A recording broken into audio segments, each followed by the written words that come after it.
वाल्मीकि कोकिलं वन्दे वाल्मीकि कोकिलं वाल्मीकिर्मुनिसिंहस्य कवितावनचारिणः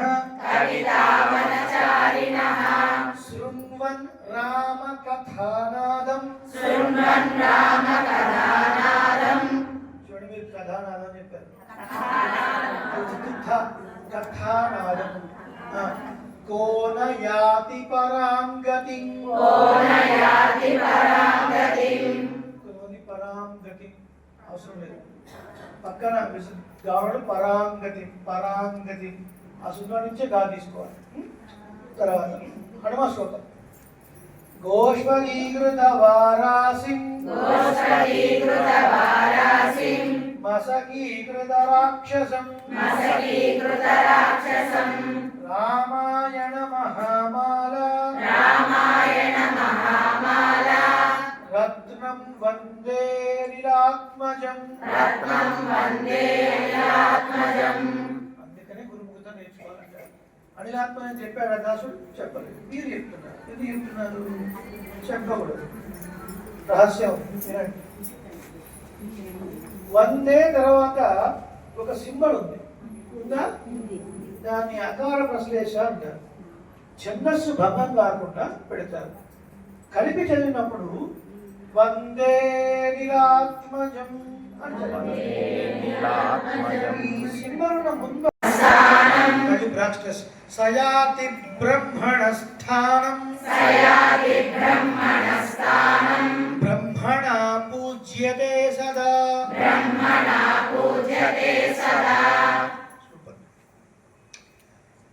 శ్రీరాఘవం దశరథాత్మజమప్రమేయం సీతాపతిం రఘుకులాన్వయ రత్నదీపం ఆజానుబాహుమరవిందదళాయతాక్షం రామం నిశాచర వినాశకరం నమామి.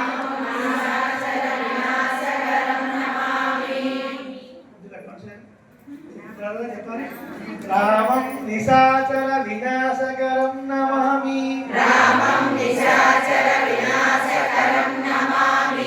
వైదేహీ సహితం సురద్రుమతలే హైమే మహామండపే మధ్యే పుష్పకమాసనే మణిమయే వీరాసనే సుస్థితం అగ్రే వాచయతి ప్రభంజనసుతే తత్వం మునిభ్యః పరం వ్యాఖ్యాంతం భరతాదిభిః పరివృతం రామం భజే శ్యామలం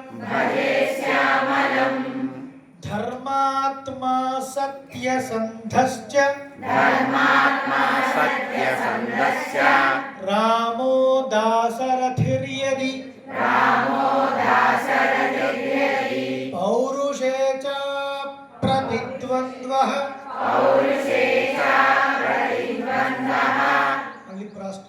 పౌరుషే చ ప్రతిద్వంద్వః శరైనం జహిరావణిం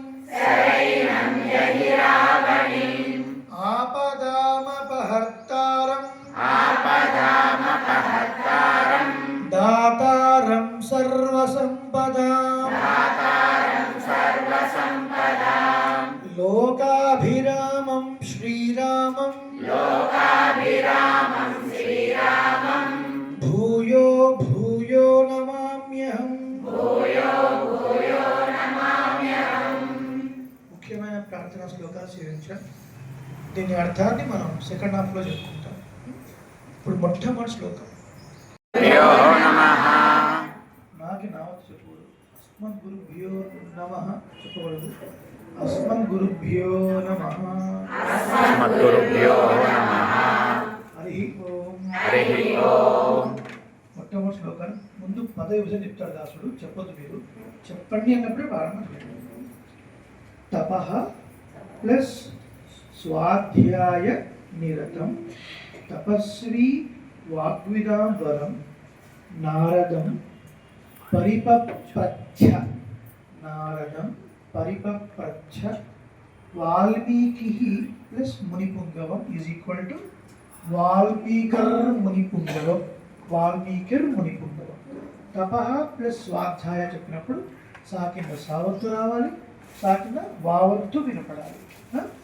దాసులు చెప్పగానే మీరు ప్రారంభించండి. ఇది 2 సార్లు చెప్తున్నారు. తర్వాత మీదంతా కూర్చొని చేరుతారు.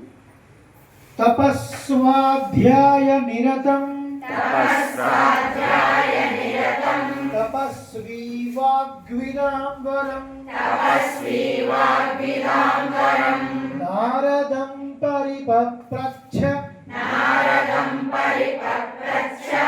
వాల్మీకిర్మునిపుంగవం తపస్వాధ్యాయ నిరతం తపస్వీ వాగ్విదాంబరం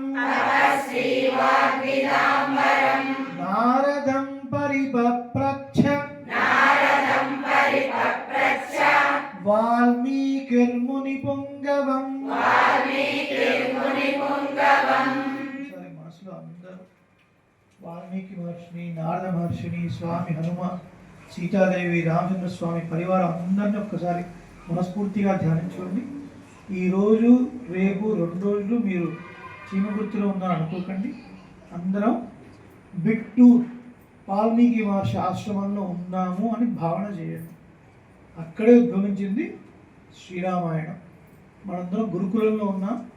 రాముడి మీద ప్రీతితోటి, సనాతన ధర్మం మీద ప్రీతితోటి 2 రోజులు మనం సమయాన్ని కేటాయిస్తున్నాం. అంటే సమయం చాలా విలువైనది.